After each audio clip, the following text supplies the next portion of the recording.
नमस्कार, ये आकाशवाणी चंडीगढ़ है। अब आप प्रतीका से प्रादेशिक समाचार सुनिए। आज पंजाब और हरियाणा में बैसाखी का त्योहार धूमधाम और हर्षोल्लास से मनाया जा रहा है। प्रधानमंत्री नरेंद्र मोदी ने बैसाखी के पर्व पर सभी को बधाई दी है। हरियाणा के पंजाबी बाहुल्य इलाकों से बैसाखी मनाए जाने के समाचार मिले हैं। आज बैसाखी पर अंबाला के विभिन्न गुरुद्वारों में श्री अखंड पाठ के भोग डाले गए। अंबाला शहर के ऐतिहासिक गुरुद्वारों बादशाही बाग, गुरुद्वारा पंजोखरा साहिब, गुरुद्वारा मंजी साहिब में खालसा साधना दिवस पर दीवान सजाए गए और गुरु के अटूट लंगर बरताए गए। यहां पर संगतों ने श्रद्धा के साथ माथा टेका और मन्नतें मांगी। इस अवसर पर गुरुद्वारों को रंग बिरंगी रोशनी और फूलों से सजाया गया। आज अंबाला के मुलाना में 2 सड़का स्थित गुरुद्वारे में नेत्र चिकित्सा शिविर भी लगाया गया, जिसमें 200 के लगभग लोगों के नेत्रों की जांच कर उन्हें मुफ्त दवाइयां दी गई। हरियाणा के राज्यपाल बंडारू दत्तात्रेय ने आज बैसाखी पर लोगों को हार्दिक शुभकामनाएं दी हैं। श्री दत्तात्रेय ने किसानों को शुभकामनाएं देते हुए कहा कि बैसाखी उनकी कड़ी मेहनत और समर्पण का उत्सव है। उन्होंने कहा कि ये श्री गुरु गोबिंद सिंह जी द्वारा खालसा पंथ के गठन की याद दिलाता है। सभी के लिए समृद्धि, खुशहाली और अच्छे स्वास्थ्य की कामना करते हुए राज्यपाल ने सभी से करुणा, समावेशिता और आपसी सम्मान के मूल्यों को बनाए रखने का आग्रह किया। राष्ट्रपति द्रौपदी मुर्मू, उपराष्ट्रपति जगदीप धनखड़ और प्रधानमंत्री नरेंद्र मोदी ने आज जलियांवाला बाग के शहीदों को श्रद्धांजलि दी। राष्ट्रपति ने सन 1919 में इस दिन स्वतंत्रता सेनानियों द्वारा दिए गए बलिदान को याद करते हुए सोशल मीडिया पर एक पोस्ट में कहा कि उनके बलिदान ने देश के स्वतंत्रता संग्राम को मजबूती प्रदान की।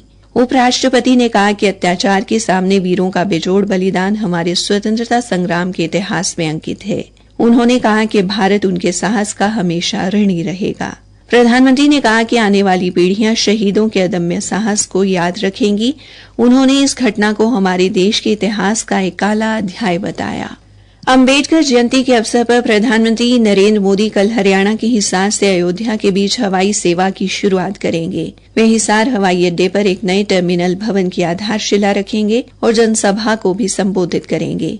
श्री मोदी यमुनानगर में विकास परियोजनाओं का उद्घाटन व शिलान्यास करेंगे, जिनमें यमुनानगर में 800 मेगावाट क्षमता वाले दीनबंधु छोटू राम थर्मल बिजली संयंत्र, यमुनानगर के मखफरपुर में कंप्रेस्ड बायोगैस संयंत्र का शिलान्यास शामिल है। वे भारतमाला परियोजना के तहत 14 किलोमीटर से अधिक लंबी रेवाड़ी बाईपास परियोजना का भी उद्घाटन करेंगे। इससे दिल्ली नारनौल के बीच की दूरी 1 घंटे कम हो जाएगी। प्रधानमंत्री यमुनानगर में एक जनसभा को भी संबोधित करेंगे।